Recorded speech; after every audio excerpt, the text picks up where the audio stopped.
Olá, passando aqui, primeiramente boa noite, né?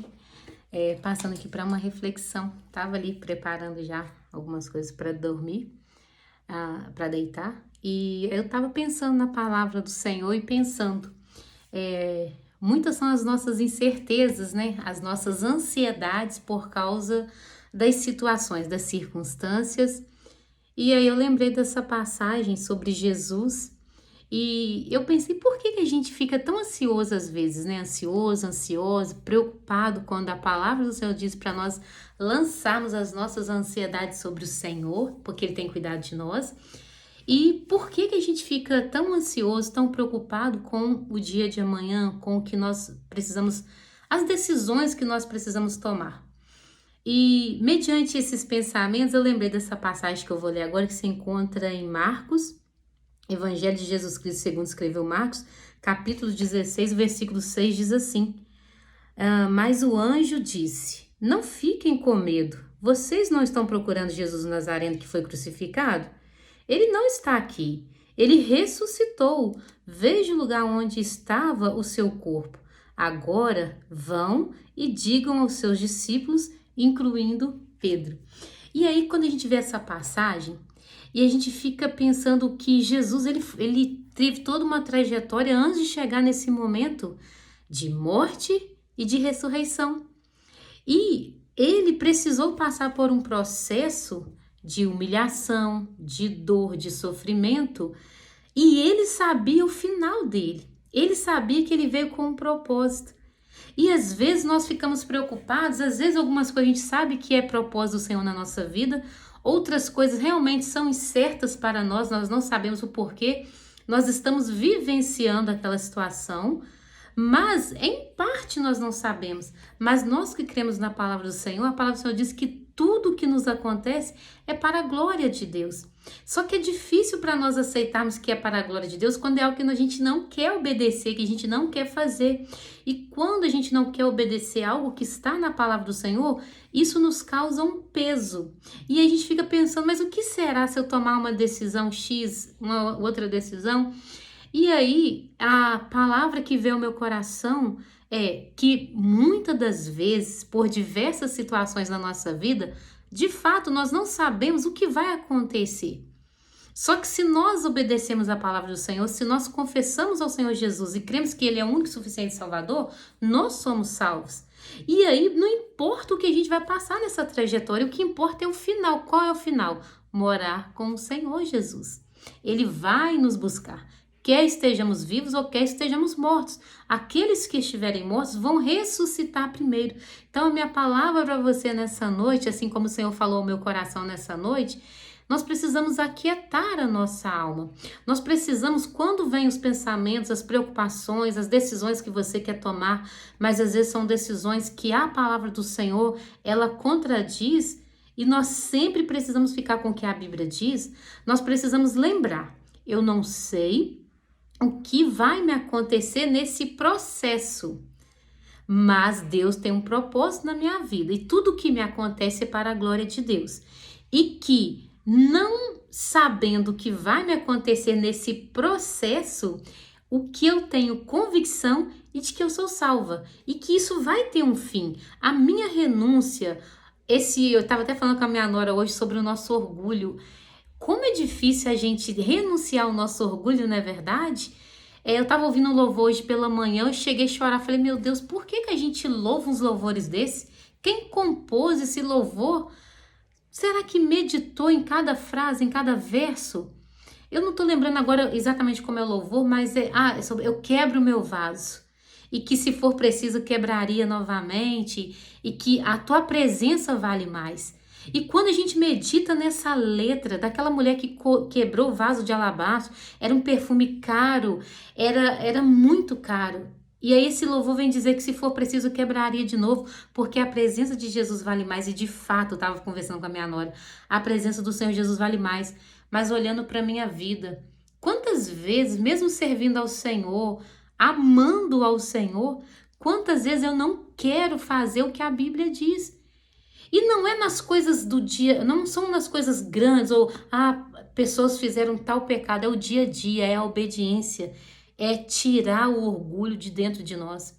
E aí eu estava pensando hoje durante o dia, depois de ter ouvido esse louvor pela manhã, primeiro louvor que eu ouvi pela manhã, que se nós aprendêssemos de fato a deixar o nosso orgulho de lado, nós viveríamos melhor. Não existiria tanta depressão, porque o Senhor tem trabalhado isso no meu coração, a questão, o que é a depressão? Porque não é uma doença. A depressão é quando nós validamos o nosso orgulho, quando nós permitimos viver de acordo com a nossa vontade, com o nosso orgulho. E a gente não quer aceitar o que a Bíblia diz, porque a gente acha que situações que nos sobrevêm, nós não merecemos. E porque não merecemos, nós não queremos passar. Jesus merecia aquela cruz? Jesus merecia morrer? Ele tinha praticado alguma coisa? E eu estava falando com a minha nora também sobre... Eu conversei com a irmã Égia, eu tenho conversado muito sobre os homens do passado que eram humilhados, mas eles permaneciam. Eles tinham vontade de parar. Alguns amaldiçoaram o dia do seu nascimento. Mas, problema deles que amaldiçoaram o dia do nascimento. O que importa é que eles permaneceram fiéis ao Senhor. Então, é essa palavra que eu tenho trabalhado no meu coração, porque às vezes a gente está vivenciando uma dificuldade e que nós temos a opção de não obedecer. Temos, que ninguém é obrigado a obedecer o que a Bíblia diz. Só que tem um porém. Quando nós obedecemos o que a palavra do Senhor diz, nós encontramos a paz que excede todo entendimento. Quando nós fazemos a nossa vontade, nós sentimos alegria momentânea.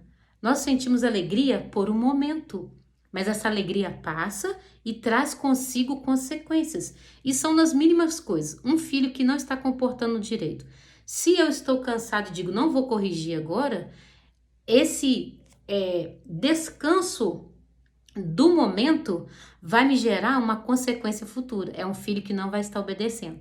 Então percebe que às vezes aquilo que eu estamos procurando para descanso agora, é algo que nos trará desordem, mais dificuldades lá na frente. Então, tudo que a palavra do Senhor diz, ela é boa. A Bíblia diz que a palavra do Senhor é boa, agradável e perfeita. Então, só que quando nós deixamos o nosso orgulho tomar conta, vem essa pressão para baixo. E às vezes, como terapeuta, a gente tem que tomar muito cuidado para não incentivar as pessoas a acharem que são vítimas, a não incentivar que as pessoas acham que os traumas que elas têm é só responsabilidade do outro. Não, o outro pode nos causar traumas, mas a decisão de não permanecer nesse trauma cabe a mim, cabe a você. Cabe a ouvir o que a Bíblia diz. É sobre o perdoar, é sobre o recomeçar, é sobre ser humilhada muitas das vezes e dizer, Senhor, eu posso ser humilhada por pessoas, mas o Senhor me exalta no tempo certo. E quando eu falo de exaltação, é do dia a dia, é o reconhecimento. E quando eu falo de humilhação, são nas coisas pequenas, é o não ouvir, o não priorizar. E isso vai trazendo um desgaste, vai trazendo uma pressão para baixo e vai nos causando cansaço. Só que quando nós deixamos o orgulho falar mais alto, o que nós pensamos? Eu não tenho que aceitar essa situação, eu não preciso aceitar essa situação. Então, eu tava falando muito com a irmã Edna isso, fica aquela briga do espírito contra a carne, da carne contra o espírito. Eu não preciso passar por essa humilhação, que eu tenho condições para resolver essa questão. E é o grupo do faça e aconteça, né? E aí, quando a gente cai em si, a gente lembra, eu não mando em mim. E às vezes eu até falo, o Arthur fala, mãe, eu não gosto de ser mandado. Fala, filho, eu também não. Falei, filho, ser mandado não é bom. Mas ser mandado é necessário para evitar consequências ruins. Então eu estou ensinando para ele que ele não gostar de ser mandado não é o problema. O problema é ele não obedecer, que a não obediência traz consequências. Então isso não me preocupa. Eu não gosto de obedecer. Quem é que gosta? Obedecer é ruim. Obedecer é ir contra a nossa vontade. Só que quando nós entendemos que a nossa vontade ela nos prejudica, a nossa vontade nos leva à ruína, aí nós olhamos para o que a Bíblia diz. Obedecer é melhor do que sacrificar. Então é essa palavra que eu quero deixar para você nessa noite de domingo de Páscoa, da passagem, o passar por cima igual o pastor explicou, da ressurreição de Cristo. Ele não está em uma cruz. O Cristo que nós servimos não é um menino Jesus. Ele é Rei dos Reis, Senhor dos Senhores. O Cristo que nós servimos, ele ressuscitou. Ele é poderoso, ele está à destra do Pai, ele está no trono de glória, ele guerreia por você, ele te defende porque ele é o seu advogado. Então eu não sei o que você está passando, eu não sei quais têm sido as tuas lutas, eu sei das minhas e que não são fáceis. Eu sei das vontades que eu tenho de tomar decisões que agradam a mim, decisões que o meu orgulho ficaria, o meu ego ficaria numa boa, mas eu não me preocupo com o que eu quero, embora eu choro para obedecer o que a Bíblia diz. Eu não escondo isso para as pessoas mais perto. Às vezes obedecer o que a Bíblia diz traz choro. Às vezes você ter que orar, você ter que interceder e você não vê resultado, traz choro, mas precisamos permanecer na obediência à palavra do Senhor. Então eu quero te encorajar nessa noite a você, quando vier pensamentos, quando vier tristeza, angústia, essa pressão para baixo que tem levado muitas pessoas ao desânimo, levado as pessoas à depressão, eu quero te dizer, a depressão é para os fracos. A depressão é para aqueles que estão desistindo de obedecer o que a Bíblia diz para querer fazer somente a sua vontade. Quando nós começamos a focar na nossa vontade, essa pressão para baixo intensifica. Mas quando nós olhamos para o que a Bíblia diz, para aqueles homens do passado viveram, essa pressão nós vamos levantando e essa pressão ela precisa sair de sobre nós. Então entenda uma coisa, a depressão ela é real. A depressão não é uma doença, é um peso para baixo, é uma angústia terrível, é um peso que não tem dimensão, não é inexplicável, é apenas um peso para baixo. Quanto mais você focar no seu problema, este peso vai intensificar. Mas eu estou te orientando hoje, pela palavra do Senhor e como terapeuta, é que se você realmente não quer ficar em cima de uma cama, se você quer sair da depressão, porque remédio não vai curar a sua depressão, porque depressão não é doença. O remédio é bom para te deixar, se você estiver muito descontrolado, então esse remédio ele vai agir para te acalmar, mas saia do medicamento, não é que você vai sair sozinha. Vai ao seu médico, diga para ele que você quer fazer um tratamento, fazer o desmame desse remédio e entenda, o primeiro passo aqui é você entender o porquê que você ficou com depressão, porque a depressão não é de um dia para o outro. A depressão é você vai sofrendo, você vai sentindo, você vai remoendo aquilo, revivendo aquilo, vai gerando uma mágoa dentro de você, vai gerando uma decepção dentro de você, isso vai te causando uma pressão para baixo. Quanto mais você vai sofrendo, mais essa pressão vai intensificando sobre a sua vida. Mas quando você começa a parar e ser sincera com você mesmo, com você mesma, qual foi o gatilho? Qual foi o início dessa pressão? No início era só um cansaço, depois foi ficando mais fadigado e depois foi pesando. Onde começou? Quando você parar e só você e começar a lembrar onde foi que começou aquele cansaço, qual foi a causa?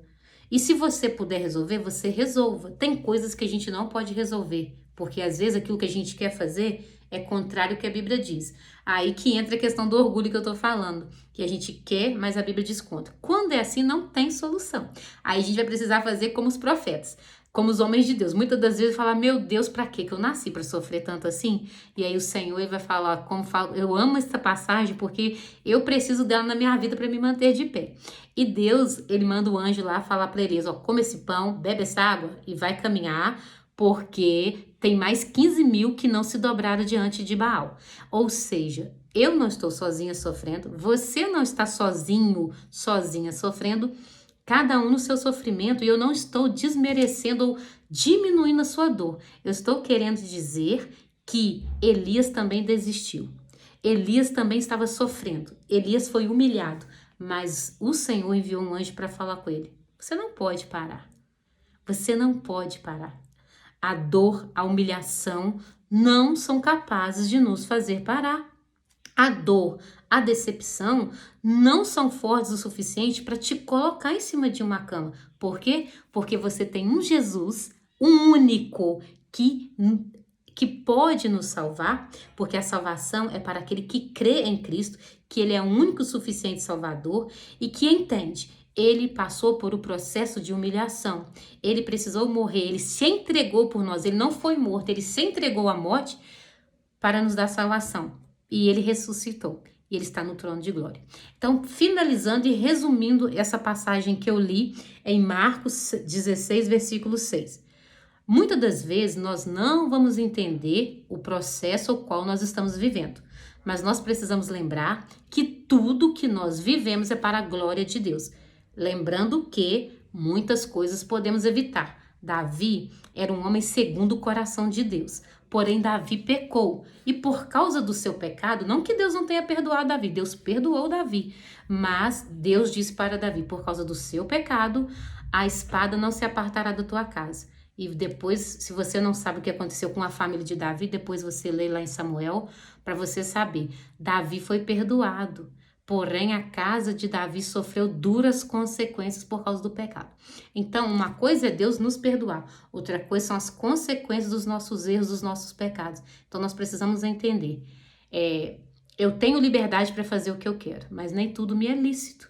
Tem coisas que eu vou precisar passar para que o nome do Senhor seja glorificado. Tem doenças que a Bíblia diz que não são para a morte, é para o nome do Senhor ser glorificado. E às vezes a gente fica pensando, quando a gente pensa no nosso problema, fica tudo muito grande. Tudo intensifica, é uma pressão para baixo. E aí você vai abaixando porque o peso tá muito. Mas eu te convido a lembrar dos homens da Bíblia. Porque quando você olha para as pessoas, às vezes as pessoas estão rindo e você fala, só eu estou sofrendo. Aí você vai querer entrar numa caverna e a caverna hoje é a sua cama, o quarto escuro, assim como Elias foi. Mas Deus, ele fala para Elias, olha, sai daí, come o pão, bebe essa água e prossiga. O seu tempo ainda não acabou, o propósito na sua vida não terminou. O profeta Elias precisava ainda chamar e escolher lá Eliseu para substituí-lo. Então, nós precisamos lembrar, nesse processo vamos passar dificuldades, vamos enfrentar lutas que nós não conhecemos, mas nós temos que ter a esperança de que tudo isso vai passar. Nós não sabemos o que vai nos acontecer nesse processo, mas o que nós sabemos e temos a certeza absoluta, eu não tenho dúvidas, que seremos arrebatados. Os que estão mortos ressuscitaram primeiro e os que estão vivos vão encontrar com o Senhor nas nuvens. Olha que coisa maravilhosa. Então, o que você está passando hoje é ruim, é uma pressão para baixo. Mas quando vier o desânimo, lembre-se que Jesus, ele foi humilhado, ele foi crucificado. E ele nem tinha feito nada, mas ele passou por aquilo. Onde está Jesus hoje? Vivo e à destra do Pai. E é para lá que nós iremos. Então, o meu conselho para você, a minha palavra nessa noite de domingo de Páscoa é: Jesus ressuscitou, Jesus vive e Ele é todo poderoso. Pessoas tentaram pará-lo, pessoas humilharam, pessoas mataram Ele, mas Ele ressuscitou. E assim como Ele ressuscitou e Ele está vivo e Ele é poderoso, Ele não é um menino, Ele é rei dos reis, Ele é Senhor dos senhores, Ele é general que não perde peleja, não perde batalha. É este Deus que você serve. Então, se você está desanimado, se a pressão tem intensificado, saiba que Deus tem um propósito muito grande na sua vida e você precisa ser aprovado. E você não será aprovado se você ficar em cima de uma cama. Você não será aprovado se você ficar no quarto escuro, numa caverna. Assim como Deus falou para Elias. Sinta Deus falando ao teu coração, você não pode parar. Você pode parar se você quiser, mas eu não te dou essa opção. Você vai alimentar da palavra e você vai seguir, você vai pregar a minha palavra. E você vai testemunhar a minha palavra. Porque quando for a hora, eu te chamo e eu te recolho. Assim como ele recolheu Elias na carruagem, foi na carruagem, assim ele vai nos recolher no tempo certo. Enquanto ele tiver algo para fazer nas nossas vidas, nós precisamos entender que a nossa vontade, ela nos leva à ruína, à destruição, a nos paralisar.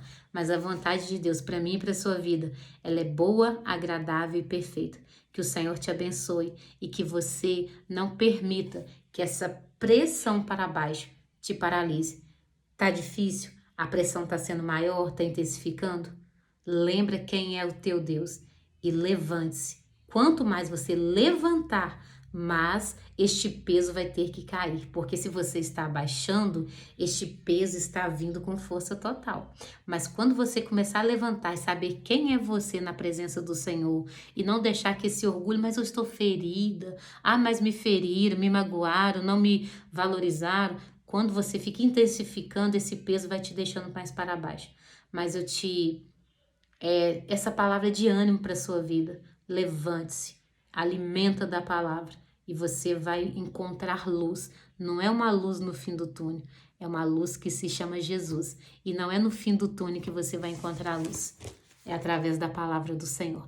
Que o Senhor te abençoe e que você, não sei como você começou esse dia hoje, esse domingo, mas que o Senhor alcance o seu coração e que o Senhor te dê a paz que excede todo entendimento e que todo esse sentimento e que todo esse peso que você tem sentido, provavelmente é porque você está olhando para os seus problemas, para as suas dificuldades e você está esquecendo quem é o teu Deus. O teu Deus, ele é o Deus do impossível.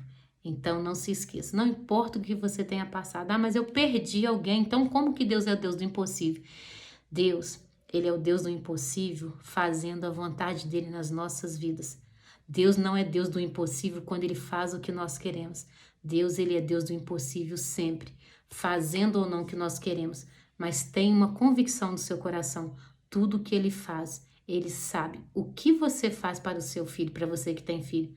Mesmo quando você está corrigindo o seu filho, parece que é duro, mas não é para protegê-lo. Tudo que o Senhor faz para nós é perfeito, é livramento, é cuidado, é propósito para a vontade dele. É um processo para o propósito dele na nossa vida. Ele nos conhece porque ele nos criou. Então apenas obedeça. Naqueles momentos que estiver muito difícil, para, respira, alimenta da palavra e siga. Mas parar jamais, porque o Senhor é contigo. Amém? Que o Senhor te abençoe.